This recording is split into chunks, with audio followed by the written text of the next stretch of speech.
Hello friends, मैं कंचन आपका अपने चैनल पे बहुत बहुत स्वागत करती हूँ। और मैं लेके आई हूँ भूगोल टेस्ट सीरीज। इस भूगोल टेस्ट सीरीज के अंतर्गत जो यूजीसी नेट का सिलेबस है, प्रत्येक यूनिट से मैं एमसीक्यू लेकर आऊँगी। आज जो हम सॉल्व करेंगे वो करेंगे भू आकृति विज्ञान से। भू आकृति विज्ञान के अंतर्गत हम 200 एमसीक्यू टेस्ट सीरीज करेंगे। इसके अंतर्गत आज मैं लेके आई हूँ 25 एमसीक्यू। ये एमसीक्यू आपको UGC net, UP PGT, UP TGT, assistant professor के एग्ज़ाम में के लिए हेल्पफुल हो सकते हैं। तो आप ये टेस्ट देकर अनुमान लगा सकते हैं कि भू आकृति विज्ञान के कितने क्वेश्चन इसमें से आपको आ रहे हैं। क्वेश्चन नंबर 1 है, प्लेट विवर्तनिकी सिद्धांत के अनुसार पृथ्वी की सतह कितने प्लेटों से बनी है? इसमें ऑप्शन ए है 5, ऑप्शन बी है 7, ऑप्शन सी है 10, ऑप्शन डी है 12। इसका क्या आंसर होगा? इसका आंसर होगा ऑप्शन बी 7। जो पृथ्वी की प्लेटें हैं वो 7 प्लेटों से बनी है। पृथ्वी की जो सतह है, ये 7 प्लेटें इस प्रकार हैं। प्रशांत प्लेट, जो कि सबसे बड़ी प्लेट है। फिर उत्तरी अमेरिकी प्लेट, दक्षिणी अमेरिकी प्लेट, यूरेशियन प्लेट, अफ्रीकी प्लेट, अंटार्कटिक प्लेट और इंडो ऑस्ट्रेलियाई प्लेट। नेक्स्ट क्वेश्चन है क्वेश्चन नंबर 2। ये पूछ रहा है, कौन सी प्रक्रिया पहाड़ों के निर्माण के लिए उत्तरदायी है? ऑप्शन ए है अपक्षय, ऑप्शन बी है अपरदन, ऑप्शन सी है विवर्तनिकी व ऑप्शन डी है निर्वाचन। इसका आंसर होगा ऑप्शन सी, विवर्तनिकी। विवर्तनिकी जो है, इसमें प्लेटों की गति शामिल होती है। इसमें या तो प्लेटें एक दूसरे से दूर जाती हैं या एक दूसरे के पास आती हैं, या फिर इसमें प्लेटें एक दूसरे के समानांतर भी चलती हैं। तो जो पहाड़ों के निर्माण की प्रक्रिया है, इसमें 2 प्लेटें एक दूसरे के जिसमें पास आते हैं, उस प्रक्रिया के तहत पहाड़ों का निर्माण होता है। जैसे कोई 2 प्लेटों के बीच में एक खाई का निर्माण होता है, तो उन 2 प्लेटों से जो महाद्वीपीय प्लेटें होते हैं, उनसे जो मलबे होते हैं आके इसमें जमा होते रहते हैं। कालांतर समय अनुसार जमा होते रहते हैं मलबे, और जब ये मलबे इसमें इकट्ठे होते रहते हैं और इन प्लेटों का जो मूवमेंट होता है एक दूसरे के पास आता है, तो ये मलबे, ये दबाव स्वरूप ये मलबे एक फोल्ड के रूप में, मोड़ के रूप में इनका उभार होता है, और इस प्रक्रिया के तहत पहाड़ों का निर्माण होता है। ये जो 2 प्लेटें एक दूसरे के पास आती हैं, इन्हें कन्वर्जेंट मूवमेंट कहते हैं। और यही जब दोनों एक दूसरे के विपरीत दिशा में गति करती हैं, इन्हें डाइवर्जेंट मूवमेंट कहते हैं। तो जो पहाड़ों के निर्माण के लिए गति है, वो कन्वर्जेंट मूवमेंट के तहत ही पहाड़ों का निर्माण होता है।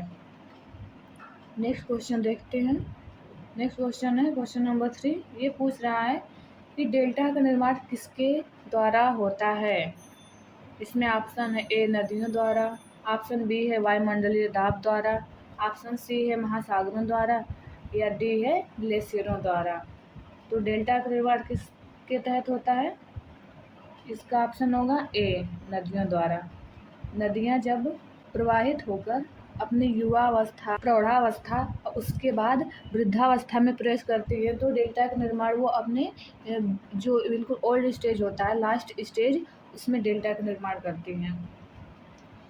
उस समय उनमें जो मलबे का जमा होता है बहुत अधिक हो जाता है, और उस मलबे को वो बहा कर नहीं ले जा सकती हैं, तो वो अपने लास्ट स्टेज में उस मलबे का जमाव कर और उस मलबे के बीच से छोटी छोटी धाराओं के रूप में वो जो नदी होती है, उस छोटी छोटी धाराओं के रूप में वहाँ से उस मलबे को निक्षेपित कर निकल जाती है, जाके सागर में मिल जाती है। तो इस प्रकार के जो एक शंकु की तरह एक आकृति का निर्माण होता है, इसे डेल्टा का नाम दिया जाता है। नेक्स्ट क्वेश्चन है क्वेश्चन नंबर 4। ये पूछ रहा है, कौन सा क्षरण का प्रमुख कारक नहीं है? ऑप्शन ए है जल, ऑप्शन बी है पवन, ऑप्शन सी है हिमनद, या ऑप्शन डी है ज्वार। तो कौन सा क्षरण का प्रमुख कारक नहीं है? इसका आंसर होगा ऑप्शन डी, ज्वार। क्योंकि जल पवन व हिमनद ये प्रमुख कारक हैं। ज्वार जो हो जाएगा जल के अंतर्गत गौण कारक में आ जाएगा। यदि हम बात करें कि सबसे प्रभावी कारक कौन सा है, क्षरण का या अपवर्तन का, तो इसका आंसर होगा जल। जल जो कारक है वो ये प्रभावी रहता है नदी क्षेत्रों में, और नदी क्षेत्र वहाँ जहाँ वर्षा का अधिकांश भाग प्राप्त होता है। पवन जो होता है ये डेजर्ट भाग, जो राजस्थानी एरिया है यहाँ पे तापमान बहुत अधिक है, वर्षा नाम मात्र का होता है, इसका अधिक प्रभाव वहाँ देखने को मिलता है। और जो हिमनद है वो ग्लेशियरों, पर्वतों, जहाँ पे बर्फ की अधिकांश मात्रा रहती है वहाँ पे देखने को मिलता है। नेक्स्ट क्वेश्चन है क्वेश्चन नंबर 5। ये पूछ रहा है विश्व का सबसे बड़ा मरुस्थल कौन सा है। ये तो सबको पता होगा। इसमें ऑप्शन दिया है ए सहारा, ऑप्शन बी गोबी, ऑप्शन सी कालाहारी या ऑप्शन डी विक्टोरिया। तो इसका आंसर होगा ऑप्शन ए सहारा। सहारा का मरुस्थल जो है वो विश्व का सबसे बड़ा मरुस्थल है, और ये कहाँ स्थित है, ये है अफ्रीका महाद्वीप में। अफ्रीका महाद्वीप में स्थित है। जो गोबी है, गोबी का मरुस्थल ये है मंगोलिया में स्थित है। और कालाहारी, कालाहारी भी ये अफ्रीका महाद्वीप में ही स्थित है। इसका अधिकांश भाग जो है, अधिकांशतः भाग वहाँ के बोत्सवाना कंट्री में स्थित है। विक्टोरिया जो है, विक्टोरिया ये ऑस्ट्रेलिया महाद्वीप का एक डेजर्ट है। नेक्स्ट क्वेश्चन देखते हैं क्वेश्चन नंबर 6। प्राकृतिक पुलों का निर्माण किस प्रक्रिया के माध्यम से होता है। इसमें ऑप्शन ए है विस्फोट, ऑप्शन बी है अपक्षय, ऑप्शन सी है निर्वाचन या ऑप्शन डी है अपवर्तन। तो जो प्राकृतिक पुल है उसका निर्माण होता है अपवर्तन। ऑप्शन डी होगा इसका आंसर। ये प्राकृतिक पुलों का निर्माण अधिकांशतः देखने को मिलता है जो चूना प्रधान क्षेत्र होते हैं। क्वेश्चन नंबर 7 है कौन सा तटीय संरचना का प्रकार नहीं है।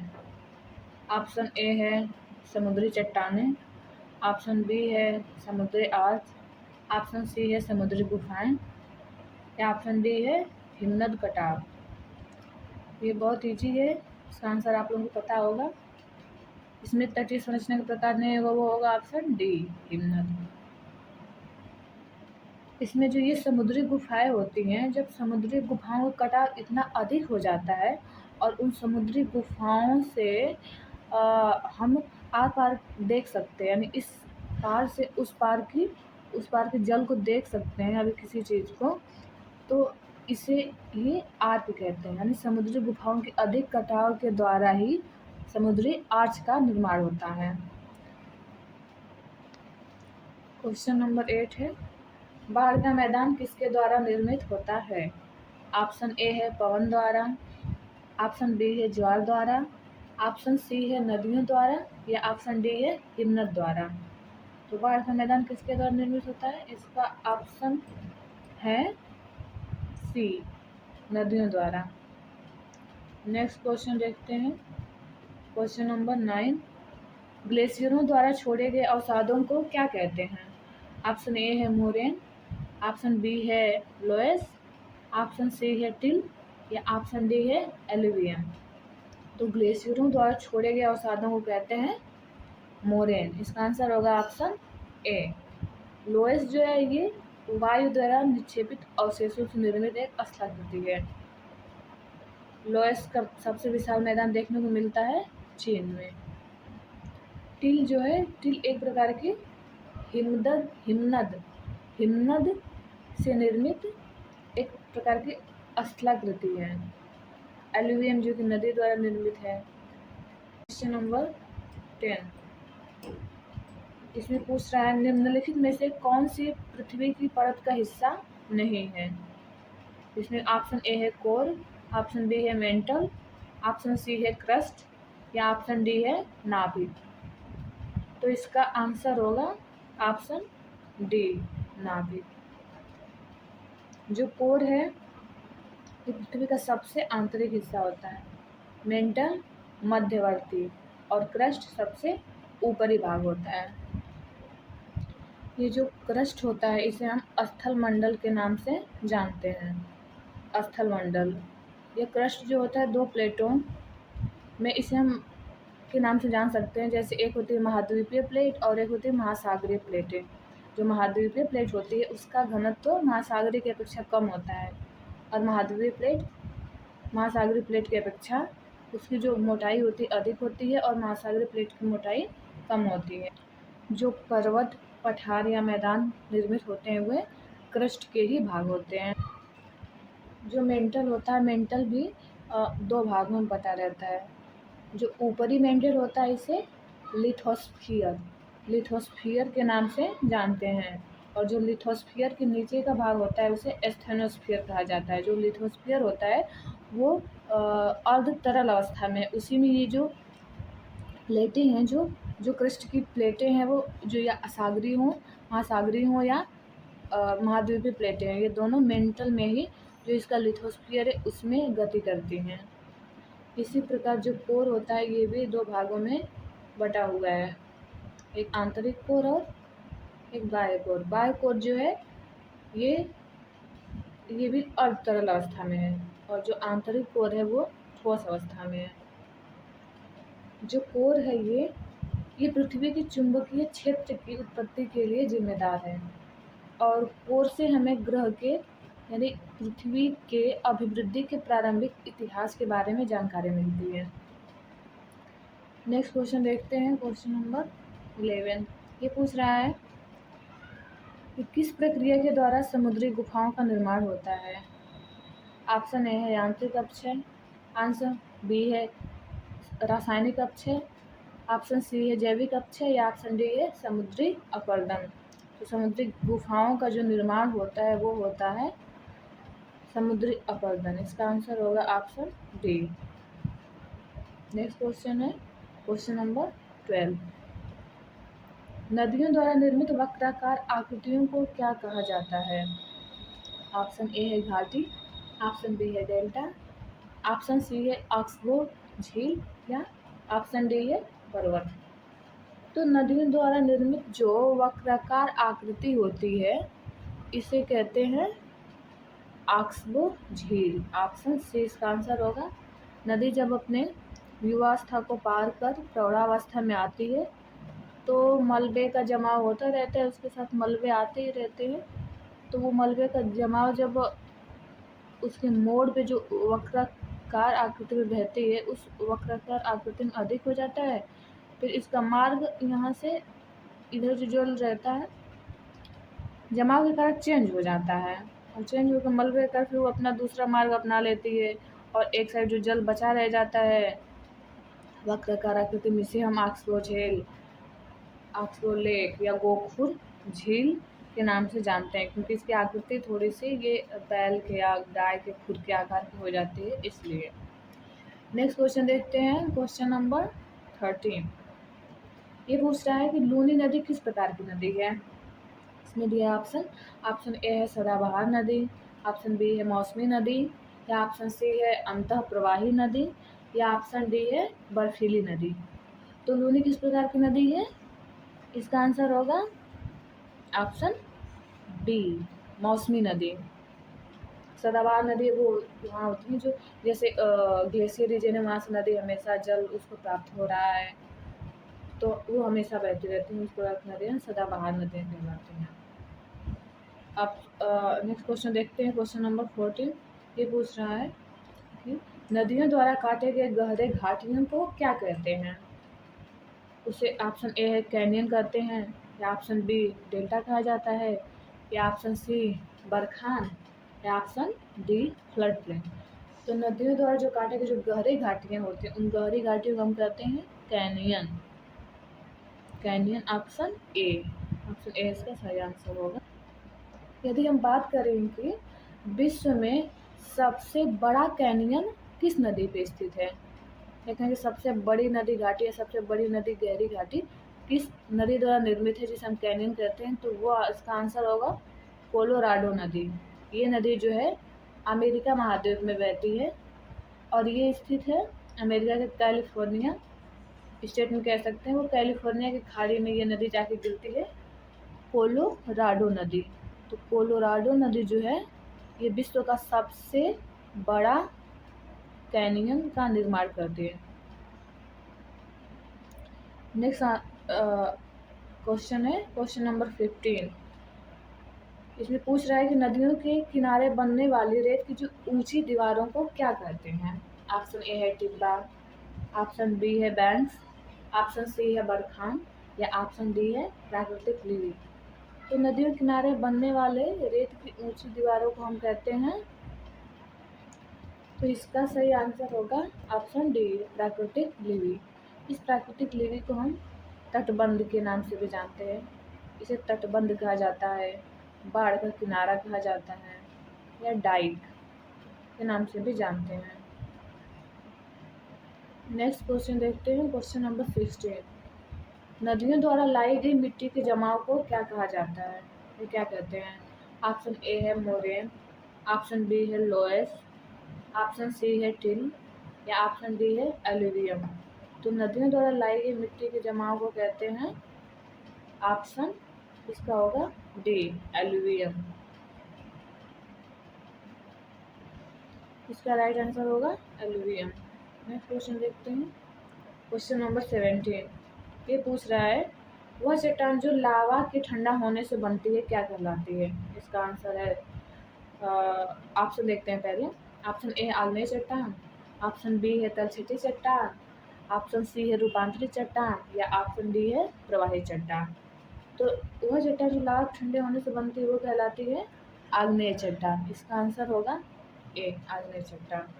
जो तलछटी चट्टानें या रूपांतरित चट्टानें होती हैं आग्नेय चट्टानों के अपरदन या उसके जमाव से निर्मित होती हैं। तो इस तरह से हम जो आग्नेय चट्टान है इसको हम प्राथमिक चट्टान के नाम से भी जानते हैं। जो ग्रेनाइट व बेसाल्ट चट्टानें होती हैं ये आग्नेय चट्टानों के ही उदाहरण हैं। ग्रेनाइट जो है बहुत कठोर चट्टान होती है। मौसादी चट्टान या तलछटी चट्टान इसे हम परतदार चट्टान भी कहते हैं, क्योंकि जो अवसादें होती हैं वो कालांतर परत नुमा परत दर परत जमा होती रहती हैं, तो इसलिए इसको हम परतदार चट्टान के नाम से भी जानते हैं तलछटी चट्टान को। अवसादी चट्टानें इसे हम द्वितीयक चट्टान के रूप में जानते हैं और रूपांतरित चट्टान इसे भी द्वितीयक चट्टान के रूप में जानते हैं, क्योंकि जो आग्नेय चट्टान है इसके रूप परिवर्तन से या फिर जो तलछटी चट्टानें हैं उनके रूप परिवर्तन से रूपांतरित चट्टानों का निर्माण होता है। तो जो रूपांतरित चट्टान है इसके उदाहरण हैं हाइलाइट है, सिस्ट, नीस, क्वार्जाइट, मार्बल्स, ये सब रूपांतरित चट्टानों में आते हैं।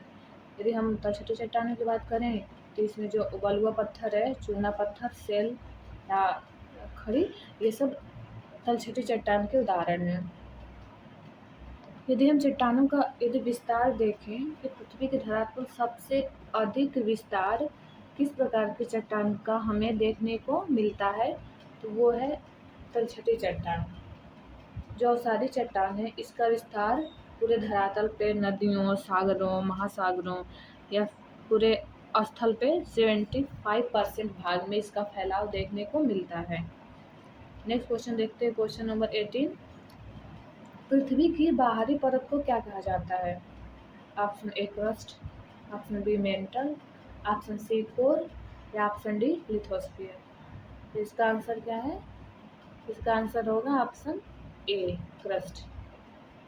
नेक्स्ट क्वेश्चन देखते हैं क्वेश्चन नंबर 19। नदी द्वारा बनाई गई घाटी को क्या कहा जाता है। ऑप्शन ए है वी आकार की घाटी, ऑप्शन बी है यू आकार की घाटी या ऑप्शन सी है फ्लड प्लेन या ऑप्शन डी है मोरेन। तो नदी द्वारा बनाई गई घाटी कहते हैं वी आकार की घाटी। ऑप्शन ए इसका सही आंसर होगा। जो यू आकार की घाटी है वो हिम नदियों द्वारा निर्मित होती है। फ्लड प्लेन नदी द्वारा ही होती है, उसके वृद्धावस्था में फ्लड प्लेन का निर्माण होता है। मोरेन भी ये हिम नदी द्वारा निक्षेपित ही अवसाद होते हैं। नेक्स्ट क्वेश्चन देखते हैं question number 20। San Andreas fault किस देश में स्थित है। Option A Japan, option B Bharat, option C संयुक्त राज्य अमेरिका या ऑप्शन डी चीन। तो इसका आंसर होगा ऑप्शन सी संयुक्त राज्य अमेरिका। संयुक्त राज्य अमेरिका का जो कैलिफोर्निया स्टेट है वहाँ पे सैन एंड्रियास फॉल्ट हमें देखने को मिलता है। नेक्स्ट क्वेश्चन देखते हैं, क्वेश्चन नंबर 21। टेक्टोनिक प्लेट्स किस परत में पाई जाती हैं? ऑप्शन ए है क्रस्ट, ऑप्शन बी है मेंटल, ऑप्शन सी है बाह्य कोर, या ऑप्शन डी है आंतरिक कोर। तो इसका आंसर होगा ऑप्शन बी मेंटल। किस परत में पाई जाती हैं, मतलब ये टेक्टोनिक प्लेटें किस परत में स्थित हैं, किस में ये मूवमेंट करती हैं, गति करती हैं, तो वो मेंटल में करती हैं, ऊपरी मेंटल, जो जिसे हम लिथोस्फीयर के नाम से जानते हैं, क्योंकि वो अर्ध तरल अवस्था में होता है। नेक्स्ट क्वेश्चन देखते हैं, क्वेश्चन नंबर 22। भारत का सबसे बड़ा डेल्टा कौन सा है?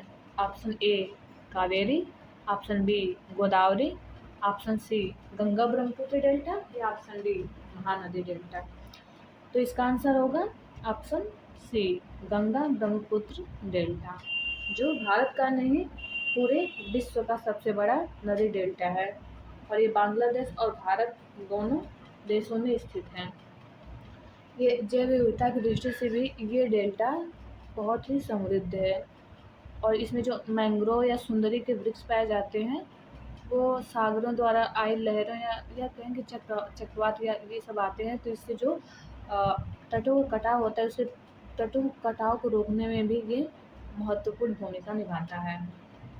नेक्स्ट क्वेश्चन देखते हैं, क्वेश्चन नंबर 23। ये पूछ रहा है, सबसे ऊंची ज्वार भाटा कहाँ देखी जाती है? ऑप्शन ए है फंडी की खाड़ी, ऑप्शन बी मैक्सिको की खाड़ी, ऑप्शन सी पर्शियन खाड़ी, या ऑप्शन डी गिनी की खाड़ी। तो इसका आंसर होगा ऑप्शन ए फंडी की खाड़ी। फंडी की खाड़ी जो है वो उत्तरी अमेरिका में कनाडा देश के पास स्थित है। इसकी सबसे ऊंची ज्वार भाटा आने का मुख्य रीज़न ये है कि वो जो है बहुत ही लंबी सकरा भाग है वहाँ पे, और वो एक फनल शेप, एक कूपाकार आकृति में है, और प्लस वो जो अटलांटिक महासागर की लहरें हैं उसको और ऊंची करने में और महत्वपूर्ण भूमिका निभाती हैं। जो ज्वार भाटा का जो चक्र हमें देखने को मिलता है 12 घंटे और 26 मिनट के अंतराल पे ये देखने को मिलता है हमें। नेक्स्ट क्वेश्चन देखते हैं, क्वेश्चन नंबर 24। ज्वालामुखी विस्फोट के दौरान निकलने वाली गैसों में से सबसे प्रमुख गैस कौन सी होती है? ऑप्शन ए है नाइट्रोजन, ऑप्शन बी है ऑक्सीजन, ऑप्शन सी है कार्बन डाइऑक्साइड, या ऑप्शन डी है सल्फर डाइऑक्साइड। तो सबसे प्रमुख गैस है कार्बन डाइऑक्साइड, क्योंकि इसमें सबसे अधिक बात करें तो अधिकांशतः तो जलवाष्प निकलता है, लेकिन यदि गैसों की बात करें तो सबसे अधिक कार्बन डाइऑक्साइड गैसें निकलती हैं। और जो ज्वालामुखी विस्फोट से जो भी पदार्थ गैसें या जलवाष्प निकलते हैं, इसमें 99% में यही तीनों आते हैं, जलवाष्प, कार्बन डाइऑक्साइड और तीसरी गैस है सल्फर डाइऑक्साइड। ये तीनों मिलकर इन तीनों का जो भाग होता है 99% भाग इन होता है। नेक्स्ट क्वेश्चन देखते हैं, क्वेश्चन नंबर 25। इसमें है, नदियों द्वारा बनाई गई सीढ़ीदार आकृति को क्या कहते हैं? ऑप्शन ए है मोरेन, ऑप्शन बी है टेरेस, या ऑप्शन सी है बरखान, या ऑप्शन डी है डेल्टा। तो सीढ़ीदार जो आकृति होती है उसे हम कहते हैं, ऑप्शन बी सही आंसर होगा टेरेस। तो हम मिलते हैं फिर अगले वीडियो में 25 MCQ के साथ, और ये वीडियो देखने के लिए आप लोगों का बहुत बहुत धन्यवाद।